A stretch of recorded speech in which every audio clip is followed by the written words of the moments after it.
siang Bu Melda. Selamat siang Bu. Saya ingin menanyakan pendapat Ibu Melda. Ada terkait satu kasus, ya. Nanti saya bacakan. Saya ingin tahu tanggapan Bu Melda terhadap kasus ini. Nah, kasus ini seperti ini. Ibu Tati adalah guru kelas 5 yang merupakan rekan kerja Bu Melda, yang mana sama-sama mengajar kelas 5 yang kelasnya paralel. Ruangan kelas Ibu Tati itu persis di sebelah ruangan kelas Bu Melda. Ibu Tati terkenal sangat disiplin dan cenderung galak.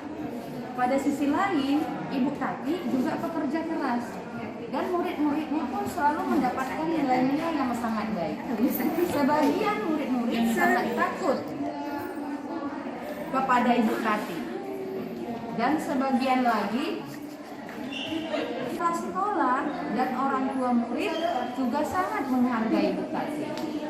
Nah, suatu hari Anda mendengar tangisan seorang murid dan pergi keluar untuk melihat asal suara tangisan tersebut.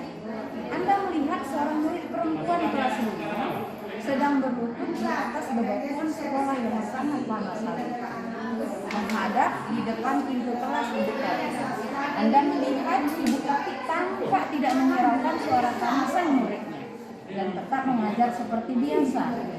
Namun, Anda bisa melihat bahwa beberapa murid di kelas itu mencoba untuk mencuri pandangan keluar kelas melihat temannya yang sedang menangis dan berlutut di terik matahari. Nah, yang mau saya tanyakan, apa yang Bu Melda lakukan melihat situasi yang tadi sudah saya sebutkan? Yang saya lakukan pertama sekali adalah mencoba mendekati si anak tersebut, lalu menanyakan mengapa dia berada di tempat itu dan mengapa. Nah, ketika saya memperoleh jawaban, misalnya karena dihukum, distrap, dipanas hari, lalu saya lihat keadaannya tidak memungkinkan, sampai lelah atau juga akhirnya sampai kecapean dan merasa gak kuat lagi melakukan hukuman tersebut, saya lihat keadaannya tidak memadai, ya otomatis saya harus membawa anak itu ke tempat yang lebih teduh, tapi tetap melakukan hukuman jika masih memungkinkan. Tapi kalau misalkan keadaannya tidak memungkinkan, saya kemungkinan akan menyuruhnya beristirahat di tempat yang teduh. Itu yang pertama sekali saya lakukan. Lalu saya coba melihat ketika saya menanyakan mungkin alasannya dihukum oleh siapa, nah nanti akan saya jumpai guru yang bersangkutan berkomunikasi. Tapi melihat situasi Bu, misalkan ketika dia dihukum oleh gurunya yaitu Ibu Tati, ya mungkin saya perhatikan juga setelah saya memposisikan anak tadi, lalu nanti saya lihat si Ibu Tatinya, apakah Ibu Tatinya dalam situasi dia lagi mengajar. Kalau masih mengajar, saya tidak mungkin langsung komunikasikan alasan saya untuk memposisikan anak itu beristirahat atau di tempat yang teduh. Kalau dia masih memungkinkan keadaannya untuk tetap melanjutkan hukuman, tetap melakukan hukuman, tapi mungkin di tempat yang lebih teduh. Tapi kalau tidak memungkinkan melakukan hukuman lanjutan, ya saya suruh beristirahat. Nah, itu pun perlu saya komunikasikan kepada guru Ibu Tati, si Ibu Tatinya.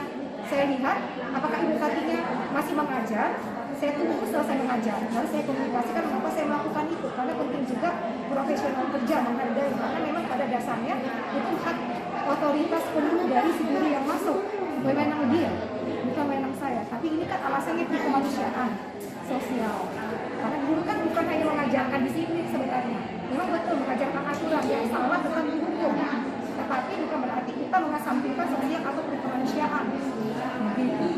Tapi kalau kebetulan si Ibu Tati melihat saya keluar, melihat saya memposisikan anak itu, mungkin saya langsung mengkomunikasikan mengapa saya melakukan tindakan untuk menghargai wewenang Ibu Tatinya tadi. Oke, jadi dari pendapat yang Ibu sampaikan tadi, menurut Ibu kita bisa menginterupsi apa yang dilakukan Ibu Tati? Melihat situasi dan kondisi seperti yang tadi bisa. Nah, bagaimana cara kita menginterupsi dia? Oke. Tentang apa yang dia lakukan. Cara menginterupsi, seperti yang saya katakan, saya kan sebagai guru yang memang tidak ada wewenang saat itu mengajar, tugas saya kan hanya mengingatkan. Ya, sebagai guru rekan kerja menghargai dan mengingatkan jika memang ada situasi demikian. Dan itu pun saya juga tetap menghargai karena memang itu adalah segi profesional kerjanya adalah memang wewenang beliau. Tetapi bukan berarti saya tinggal diam melihat seperti itu karena segi kemanusiaan tadi. Dan itu pun nanti cara saya menginterupsi adalah mengingatkan di saat tadi ketika dia masih mengajar, saya biarkan saja dulu, tidak mengganggu aktivitasnya mengajar. Nah setelah selesai nanti saya baik-baik menjumpai Ibu Tati, mengkomunikasikan mengapa saya melakukan demikian. Lalu saya sekedar sharing, ada baiknya memberikan masukan. Menurut saya seperti ini, baiknya seperti ini.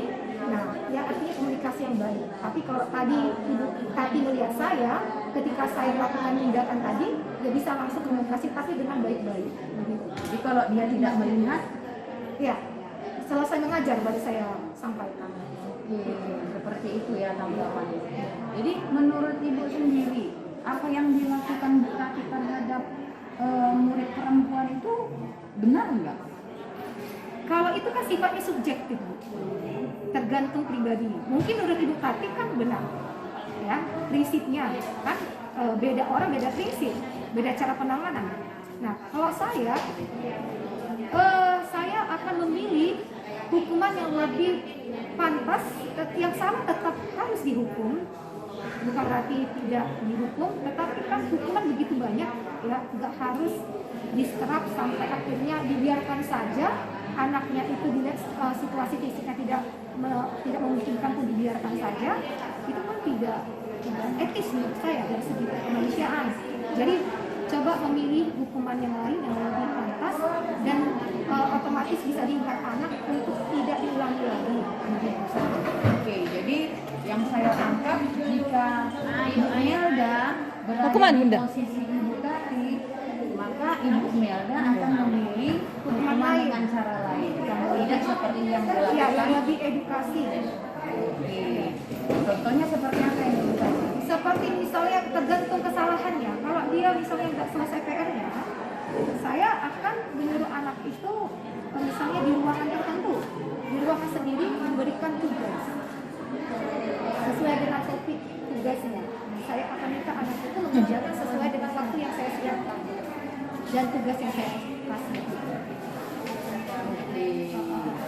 Terima kasih ya Bu Melda atas pendapatnya terhadap studi kasus ini. Terima kasih Bu, sama-sama. Selamat siang. Selamat siang.